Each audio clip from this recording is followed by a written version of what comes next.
Nā haruru pai ana te hokianga nui a kupe I ngā oroa Catch a Fire me te aha, kapi katoa ana te mō tērā o Opononi I te hiarau tāngata e ārita-rita kau ana ki ngā wai a ngā tuākana o tēnei mea te Roots Reggae ki Aotearoa nei.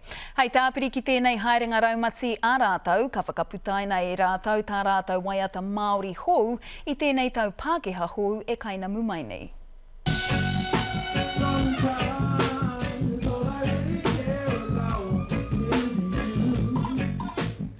Ka rere ngā oro o Catch a Fire ki ngā rangi tūhāhā o te hokianga. Good to come back and rekindle and relink with our family here and just a magic place.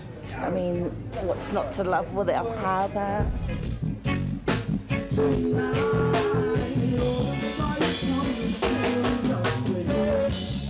He pō nui tēnei ki te mō tērā o Opononi, ke whakanui ai a Catch a Fire I tō rātou kaupapa, Summer Roadie Tour.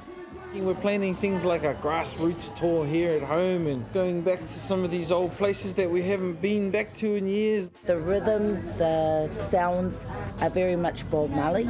A lot of us would have grown up with that influence, and I think that's what made them so much loved by the people of the Hokianga. Mai I kirikiri roa ki ngā tōpito o te ao, kua whiwhi te maha o ngā tohu waiata o Aotearoa anō hoki.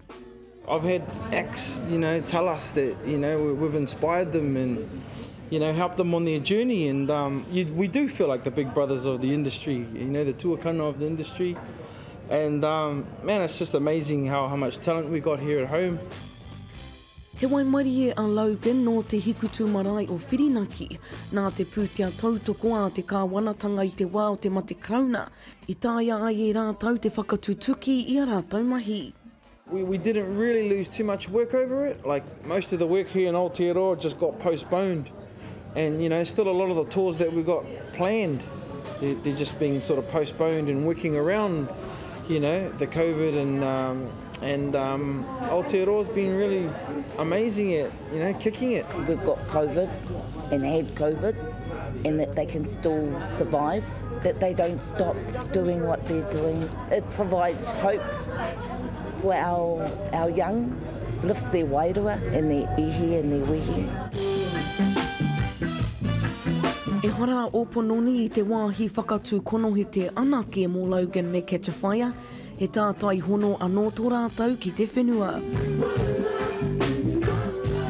They've never stopped coming back to acknowledge who they are, and it is hokianga nui a kupe. They're actioning what has only been passed down from years and years of our ancestors being the way they are.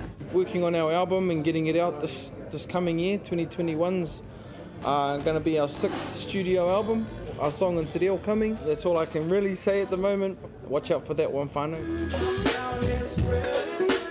Hei te rā horo I hoki atu anō ai a Catch a Fire ki te atamira o Coroglen ki Pare Hauraki. Te Rauhiringa Brown, te karere.